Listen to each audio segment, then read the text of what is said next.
All right, get ready to dive in with us today because we're tackling a topic that's shrouded in mystery, but with like a good dose of old school science thrown in. Okay, I'm intrigued. Lay it on us. So picture this.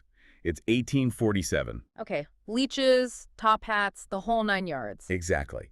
And in this world, the line between, say, science and spirituality was Yeah. blurry, right? People were really fascinated by the unseen, like trying to figure out if we could actually tap into those unknown forces. And that brings us to the star of today's deep dive, a book from that very year, 1847, called Fascination, or The Philosophy of Charming. Catchy title. I like it already. Right. And it was written by this doctor, John B. Neuman. And let me tell you, this book is a wild ride through the world of what we now call mesmerism. Mesmerism, you mean like hypnotism, that kind of thing. Yeah, exactly. But Neuman calls it fascination. And get this, he doesn't see it as some, mystical parlor trick. He saw it as a legitimate force of nature, didn't he? Like gravity or something. Spot on. And one of the things that really struck me was how he connects fascination to ancient practices, going way back, like all the way back to Adam from the Bible. Now, that's a connection I wouldn't have expected. Right. And it doesn't stop there. He also talks about the priests of ancient Egypt, those like mysterious figures conducting rituals, and he suggests they were tapping into this same force, but keeping it all very hush-hush. Makes you wonder what secrets they were sitting on. Totally. And he even mentions Elisha from the Bible, known for all those miraculous healings. Newman hints that maybe, just maybe, Elisha was using some form of fascination, but he's careful to point out, not divine power, more like. A natural force that we were just beginning to understand. Exactly. And speaking of kings and miracles, Newman also brings up the king's touch. Remember hearing about that?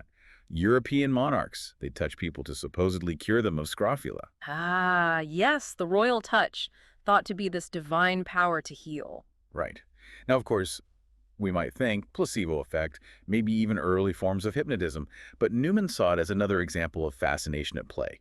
But here's where things get really interesting, because Newman, being a doctor, wants to ground this whole idea of fascination in the science of his time. He was trying to take this concept that had often been relegated to the realm of the supernatural and give it some kind of scientific grounding. Ambitious, to say the least. Totally. And a big part of his theory hinges on this idea of the life principle. And get this, it's not the same thing as the soul or the body.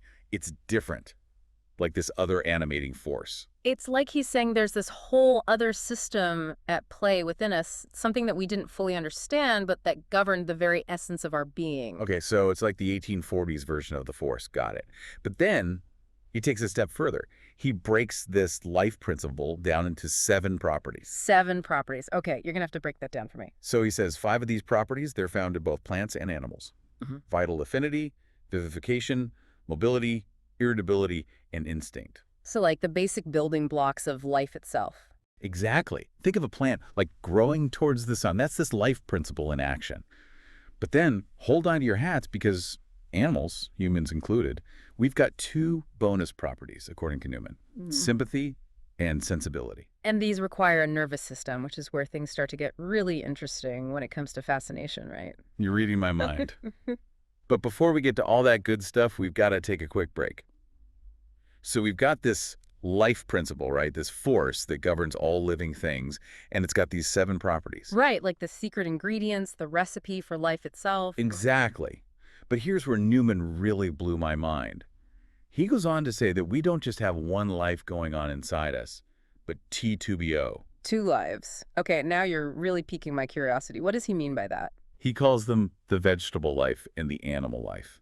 Don't let the names throw you off. It's actually a pretty cool concept. All right, I'm all ears. Explain it to me. So the vegetable life, that's like our autopilot.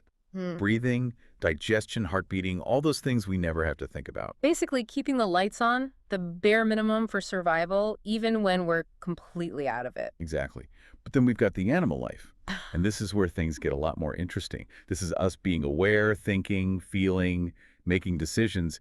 It's the stuff that, well, makes us human. Our consciousness, our personality, all those things that make us unique. It's like he's drawing this distinction between our physical functions and our, I don't know, what would you even call it? Our essence. All right. It's more than just our brains working. It's like who we are on a deeper level. But here's where Neumann takes a hard left turn. He suggests that, and this is going to sound wild, but he suggests these 2 lives, the vegetable and the animal, They can sometimes separate. Wait, hold up, separate. Like, our bodies going about their business and our minds off doing what? That's the million-dollar question, isn't it? And he backs this up with a story about this surgeon, John Hunter, lived in the 1700s. Brilliant guy. Okay, I'm familiar with Hunter. Pioneered a lot of modern surgical techniques, right? That's the one. But get this. Hunter apparently had this episode. His heart stopped, lungs stopped, the whole 9 yards. Everyone thought that was it, but guess what? He came back to life. Believe it. With a thrilling tale to tell, I bet. Oh, yeah, because he claimed he was completely conscious the entire time.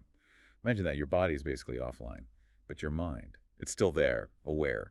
Talk about a near-death experience. You can see why this would have captured Newman's imagination, trying to explain the seemingly unexplainable. Right. And he doesn't just leave it at anecdotes. He uses this whole concept of the life principle to try and, like, rationalize it, which I have to say, it's a pretty fascinating take on things, especially for the time. It's like he's taking these experiences that would have been chalked up to the supernatural and attempting to fit them into a framework that, at least on the surface, resembled a scientific explanation. Exactly. And that kind of leads us to this whole other aspect of the book that really got me thinking, the more, shall we say, spiritual implications of fascination. Ah, yes, because it's not all just ancient priests and rogue surgeons. Newman definitely delves into some more esoteric territory, doesn't he? He does. So he talks about how higher levels of fascination, like really tapping into this life principle, can induce altered states of consciousness. Okay, now we're talking about things like trances, visions, that kind of thing. You got it. And he suggests that in these states, people can experience some pretty wild stuff. Things like clairvoyance, seeing the future, you name it. Basically, tapping into those hidden potentials of the mind that we talked about earlier. The stuff that makes you wonder, is there more to us than meets the eye? Right. And of course, Neumann, being a man of science, tries to offer up explanations for all of this. He seems to believe it's all connected back to this life principle, just operating at a frequency we don't quite understand. So, not dismissing the possibility, but trying to ground it in something tangible, something that could be studied and potentially understood. Precisely. And to illustrate this whole thing about heightened consciousness, he brings up William Tennant, a clergyman who claimed to have had a near-death experience and came back with all these crazy, vivid descriptions of the afterlife. Classic near-death experience stuff. But what I find interesting is how often these stories pop up throughout history, across cultures. It makes you wonder, is there something to them, or are they just, figments of our imagination? Right. Yeah. And you know me, I love a good mystery. But what struck me about Newman was that he didn't just dismiss these experiences as, hogwash. He took them seriously, didn't he? Acknowledging the power of these experiences while also trying to find a place for them within his understanding of natural laws. And that's what I think makes his perspective so unique, at least for his time. It's this weird blend of science and spirituality. It's actually pretty refreshing. Definitely a different way of looking at things.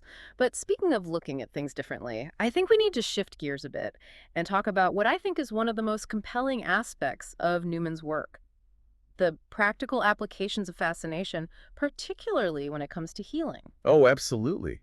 We can't forget that he was a doctor, and for him, finding ways to alleviate suffering was paramount. Right, so how does he propose we actually use this fascination to heal? Because he doesn't just leave it as some abstract concept, does he? He doesn't. In fact, he had some pretty specific ideas about how it worked, some of which might surprise you. Okay, so how did Newman propose we use fascination for healing? Spill the tea. Well, he believed that doctors, maybe without even realizing it, were already using it. Wait, really? How so? He talks about this thing he calls the dormouse principle. Basically, he thought a lot of medicines worked by putting the body into a state kind of like hibernation.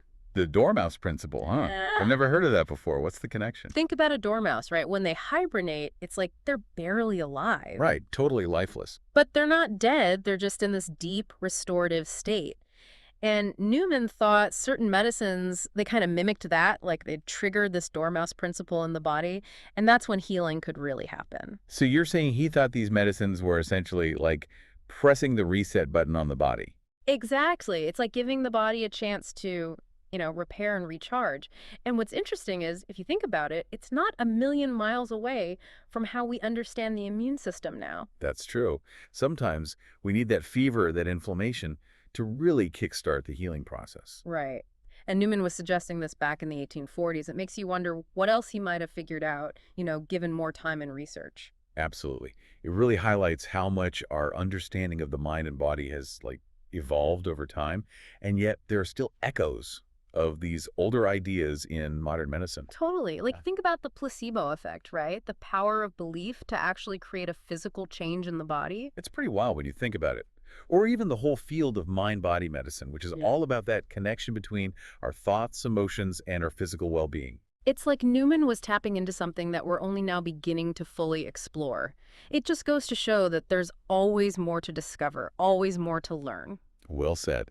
Just goes to show you, even those ideas that seem, I don't know, a little out there, they can hold a grain of truth, something valuable that we can learn from. Absolutely. It's all about keeping an open mind, right? Questioning what we think we know and being open to new possibilities. Couldn't agree more. It's like Newman's book, Fascination, or The Philosophy of Charming. It's a reminder that the line between the known and the unknown, it's not always so clear-cut. It's a blurry line, that's for sure. And sometimes it's in those blurry spaces, in those gray areas, where the most exciting discoveries are made. Well, on that note, I think we've done our due diligence in exploring those blurry lines today. But for our listeners at home, the conversation doesn't have to end here. That's right. In fact, we'd love to hear your thoughts on this. What do you think about Newman's ideas? Have you ever had an experience that made you question the boundaries of what we consider possible? Keep those questions coming, because that's what this deep dive is all about. And who knows, maybe we'll uncover even more fascinating mysteries together next